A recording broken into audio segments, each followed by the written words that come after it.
un momento di sintesi, di bilancio della sua azione sindacale qui nelle 3 province, ma anche di prospettive per il futuro, segretario. Sì, abbiamo voluto intitolare questo congresso come cambiano i servizi pubblici, cambia anche la CISL FP. In questo periodo difficile ci siamo abituati a dover lavorare da remoto, a dover raggiungere i nostri associati per mezzo anche dei canali digitali. Abbiamo l'idea che comunque la pubblica amministrazione può proporsi per un cambiamento solo ed esclusivamente attraverso degli investimenti. Riteniamo che la situazione locale nelle varie province debba essere sostenuta anche a livello nazionale attraverso delle riforme che consentono finalmente, attraverso appunto questi investimenti, di far entrare le figure professionali che sono assolutamente carenti in tutti i profili e in tutti i ruoli. Servono per far sì che la pubblica amministrazione sia il volano per spendere le risorse del Piano Nazionale di Ripresa e Resilienza.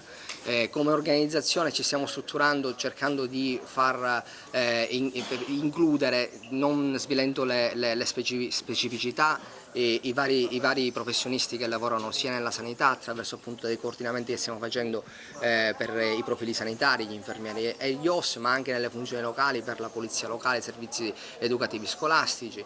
Quindi riteniamo che sia un momento importante in cui in questo cambiamento un sindacato responsabile deve essere propositivo e proporre appunto quelle azioni atte a dare le soluzioni che consentono appunto un rinnovo della pubblica amministrazione. Un importante momento oggi di confronto, di prospettiva, di analisi, ma anche di futuro. Sì, i congressi partono ovviamente da quello che si è fatto, a quello che si fa e a quello che bisogna fare.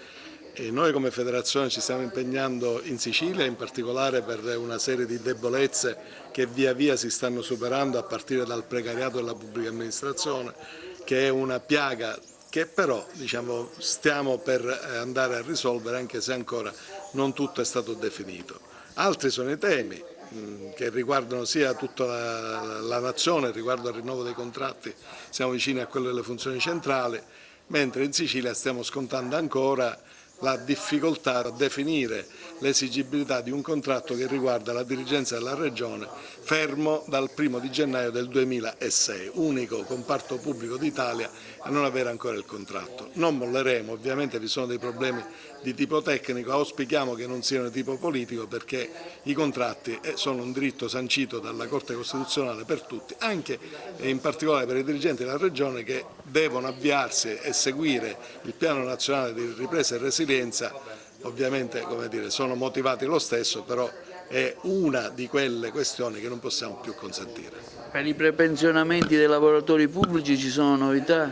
Quello è in discussione, più che prepensionamenti, è in discussione ovviamente nella legge di bilancio, quindi sul tavolo che il Presidente Draghi ha convocato per il 20 prossimo venturo, dopo che CGIL e UIL andranno verso lo sciopero generale. Noi, è chiaro, non abbiamo condiviso questa impostazione, perché quando si negozia e si ottengono risultati non riteniamo di dover chiedere un sacrificio ai lavoratori, ma anzi tendiamo a capitalizzare il massimo. Saremo presenti in piazza anche noi, ma senza scioperare, di sabato, giustamente non andando a intaccare le tasche dei lavoratori, perché ci sono alcune cose che riteniamo debbano essere cambiate, come a partire dal sistema delle pensioni. I congressi sono momenti importanti di dialogo e di confronto per capire cosa si è svolto in questi 4 anni e creare un nuovo gruppo dirigente per affrontare le sfide future.